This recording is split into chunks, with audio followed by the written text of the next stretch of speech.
یہ وہ سال ہے جب عالمی پیداوار معمول پر آنے کے امکانات تھے، لیکن دنیا کی دوسری بڑی معیشت یعنی چین مسلسل سست روی کا شکار رہی۔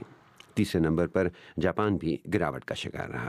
فرانس میں بھی صورتحال اچھی نہیں اور یورو زون کی معیشت بھی اپنے پیروں پر نہیں کھڑی ہو پائی ہے۔ اور جہاں تک ابھرتی ہوئی معیشت کا تعلق ہے، جیسا کہ برازیل، تو وہ پہلے ہی مشکل میں ہے۔ یہاں ریو میں منعقد ہونے والے ایک تجارتی میلے میں چین کی معیشت کے اثرات محسوس کیے جا رہے ہیں۔ بحران کی وجہ سے ہماری کئی صنعتی مصنوعات کی برآمدات میں کمی ہوئی ہے۔ چینی مصنوعات سستی ہیں۔ گزشتہ 12 ماہ میں ہماری کرنسی کی قدر میں 50% تک کمی ہوئی تھی، اس لیے ہمیں امید تھی کہ ہم اپنی مصنوعات کو امریکہ برآمد کر سکیں گے۔ چین کی مارکیٹ میں مندی کا دنیا کو کیا نقصان ہو رہا ہے؟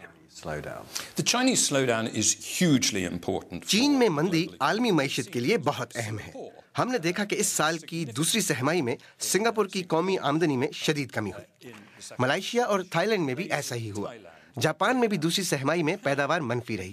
نیوزی لینڈ اور آسٹریلیا کی مارکیٹیں بھی سستی کا شکار رہیں اور بعض ممالک میں شدید مندی رہی، جیسا کہ روس اور برازیل اب کساد بازاری کا شکار ہیں۔ ایسے سرمایہ کار جو کہ اس دنیا میں کہیں بھی سرمایہ کاری کر سکتے ہیں، انہوں نے جون سے اب تک ابھرتی ہوئی منڈیوں سے 600 ارب یعنی 60,000 کروڑ برطانوی پاؤنڈ نکالے ہیں۔ سرمایہ کاروں نے 2008 میں مندی کے دوران اس سے دگنی رقم مارکیٹ سے نکال لی تھی۔ ترقی پذیر ممالک کی مارکیٹیں گر کر لگ بھگ 2009 کی سطح پر پہنچ گئی ہیں اور ان کی کرنسی کی قدر میں بھی شدید کمی ہوئی ہے۔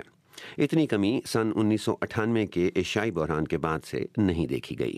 مثال کے طور پر قازقستان کی کرنسی کی قدر میں گزشتہ روز 23% کمی آئی تھی۔ اور اگر آپ یہ سوچ رہے ہیں کہ اس سے ترقی یافتہ ممالک کو کوئی فرق نہیں پڑتا، تو یاد رکھیں کہ دنیا کی کل آمدنی میں ترقی پذیر ممالک کا حصہ آدھا ہے، اور کئی برس سے دنیا کی اقتصادی پیداوار میں ان ممالک کا حصہ 80% رہا ہے۔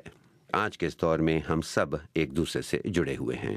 تو آخر صورتحال مزید کتنی خراب ہو سکتی ہے؟ میرا نہیں خیال کہ ہم ایک اور اقتصادی بحران کی طرف جا رہے ہیں، جیسا کہ 2008 میں ہوا تھا۔ ہماری عالمی معیشت کے کچھ حل طلب مسائل ہیں، جیسا کہ قرضوں پر ضرورت سے زیادہ انحصار۔ یہ مسائل 2008 میں بھی تھے اور آج یہ بعض معاملات میں بڑھتے جا رہے ہیں۔ بظاہر اس عالمی مندی سے 2 ملک ابھی بچے ہوئے ہیں، ایک امریکہ اور دوسرا برطانیہ۔ ان دونوں ملکوں میں حکام آنے والے مہینوں میں سود کی شرح میں اضافہ کرنا چاہتے ہیں، لیکن اگر برطانیہ یہ اضافہ برداشت کر سکتا ہے تو اس کا مطلب یہ ہرگز نہیں کہ کمزور معیشتیں بھی ایسا کر پائیں گی۔